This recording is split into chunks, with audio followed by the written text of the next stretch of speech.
Salut tout le monde, j'espère que vous allez bien. Aujourd'hui, je vous présente l'édition Steelbook Mental Lab du film Tenet.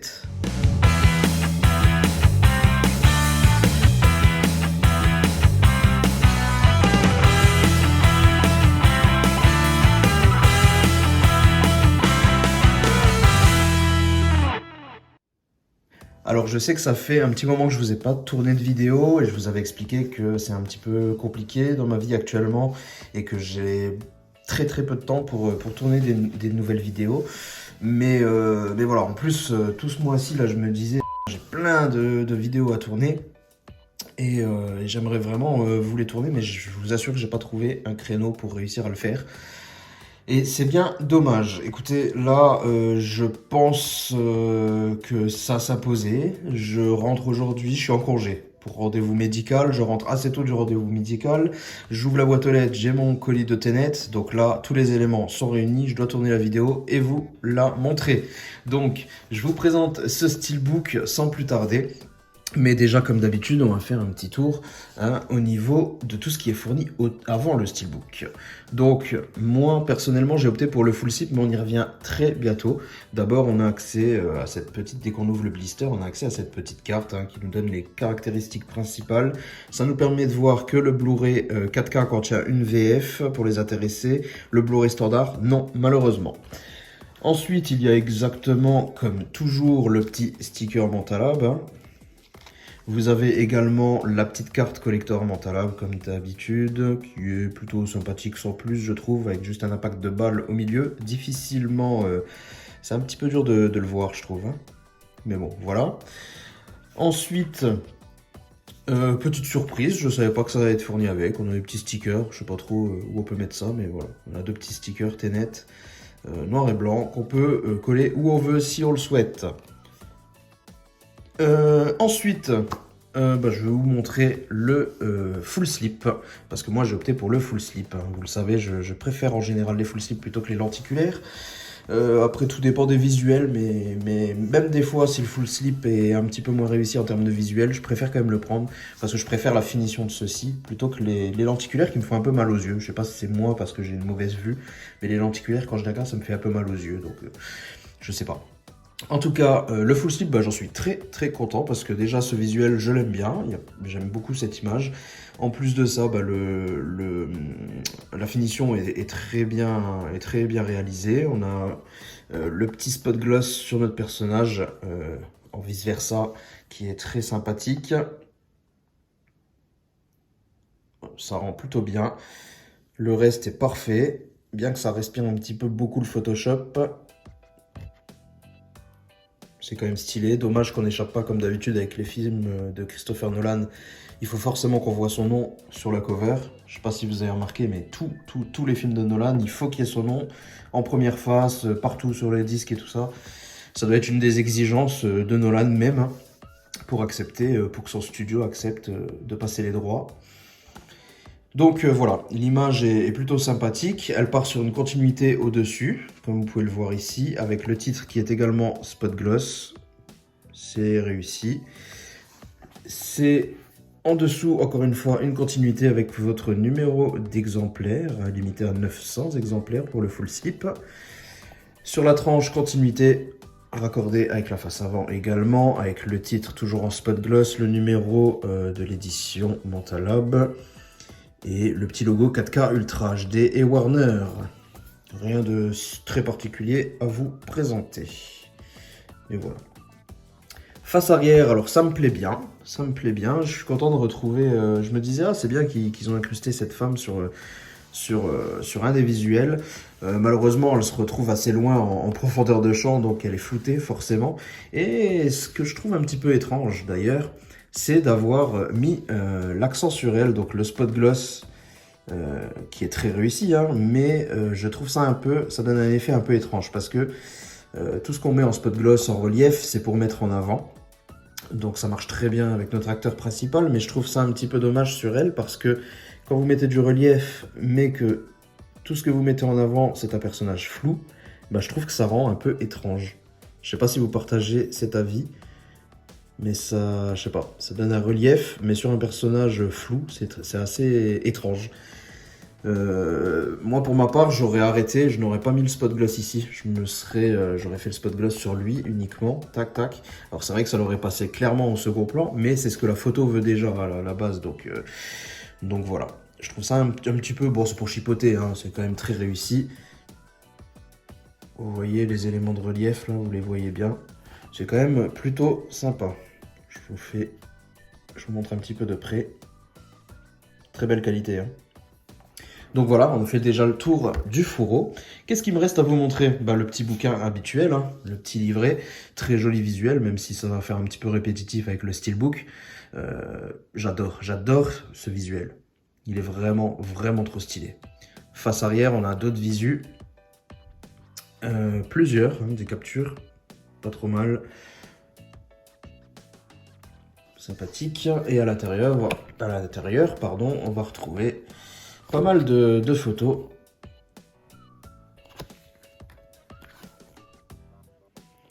Voilà, design des costumes.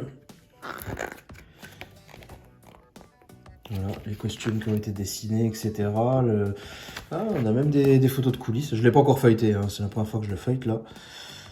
Ouais, on a les photos voilà, de l'entraînement, hein, pour la chorégraphie des combats. C'est assez intéressant. Bon, je peux pas tout feuilleter, sinon la vidéo va durer 15 minutes. Mais écoutez, c'est plutôt pas mal. Je jetterai un œil après la vidéo là. Et puis je lirai un petit peu si c'est en anglais. Oui, c'est bien en anglais. Écoutez, c'est sympa.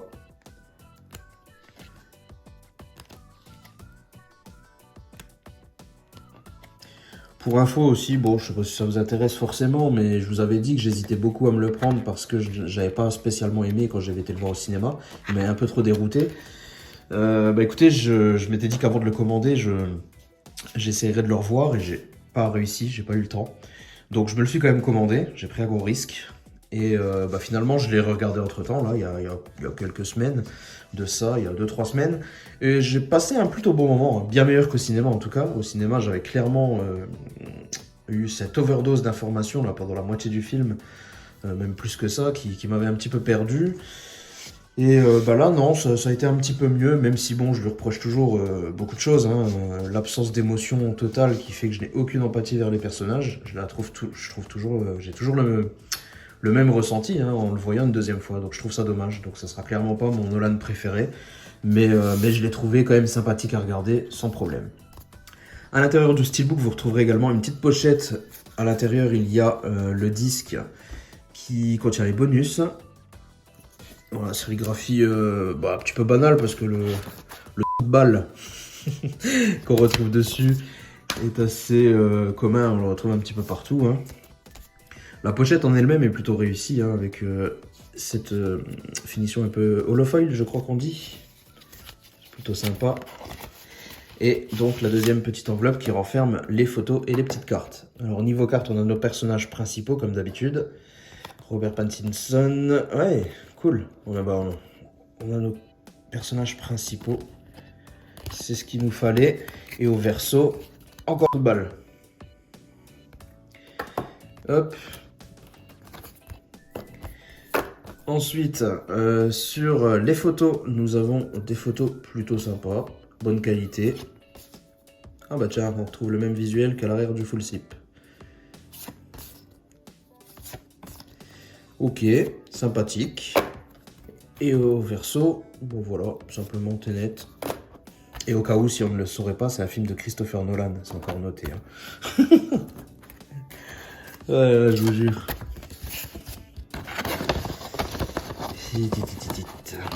Et donc, écoutez, on a déjà fait. Je rangerai ça après. Je vais plus vous déranger qu'autre chose. Écoutez, on a fait le tour de tout. Il n'y a plus qu'à voir le steelbook maintenant. Le voici, le voilà, le beau steelbook.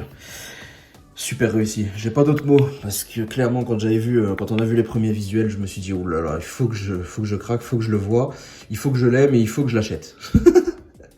Ouais, je sais, je suis grave, mais voilà, il a participé au fait que j'ai pris le risque de le prendre alors que je n'avais pas revu et que je restais sur une un peu mauvaise impression du film. Enfin, mitigé du film, donc voilà. Mais le steelbook a beaucoup participé à ma prise de risque parce que j'aime beaucoup ce visuel. Je le trouve très sympa, mais alors là, en plus avec la finition débossée pardon, sur le titre, ça rend super bien. Alors, à noter toutefois que l'on a les traces du métal, hein, du steelbook, dans tout ce qui est partie nuage. Bah, tout simplement parce que les teintes grisâtres de la sorte, blanc grisâtre, ben, on n'utilise pas de la pâture, on utilise la teinte brute du steelbook, donc forcément, même si on met du vernis par-dessus, on voit encore le métal brut du steelbook un petit peu derrière, mais je vous rassure, c'est assez discret, hein, j'ai déjà vu largement pire sur certains steelbooks, mais regardez-moi ça. Franchement, j'adore. Super classe. Sur la tranche, on retrouve le titre, pas de continuité, hein, on pourrait croire quand on voit un petit peu le ciel et les nuages, mais non, c'est pas une vraie continuité. Petit logo Warner, petit logo 4K. Et la face arrière, ben voilà, je suis content, on retrouve Robert Pattinson. Je voulais un visuel avec lui, et ben je l'ai. Très sympa. J'aime beaucoup, on a de jolis reflets d'ailleurs, tout ici, là, un peu partout, on a des jolis reflets métalliques, ça rend plutôt bien, mais on n'échappe pas, c'est foutu crédit, ça c'est dingue. Ça gâche complètement l'image, hein. Je suis désolé, mais c'est horrible. Vraiment dommage. Alors à noter que ici et ici, on voit quand même bien le métal à travers, hein. Vous voyez? Mais bon, à part ça, ça va. Côté intérieur, la sérigraphie des disques. Voici le Blu-ray. J'aime bien.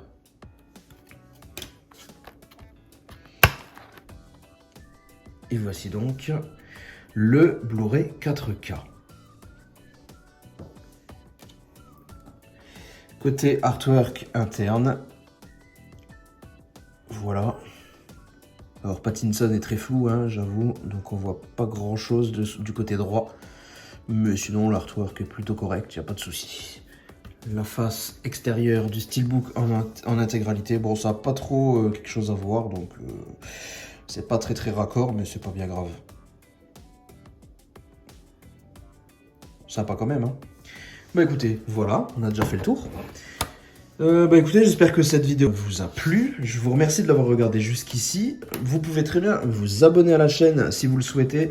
Comme ça, vous ne louperez pas les prochaines vidéos. Si ça vous a plu, vous pouvez me laisser un petit pouce bleu. Ça m'encouragera. Un petit commentaire en dessous pour me dire ce que vous pensez de cette édition. Et puis, on se retrouvera très bientôt pour une prochaine vidéo. En attendant, portez-vous bien. Allez, ciao tout le monde.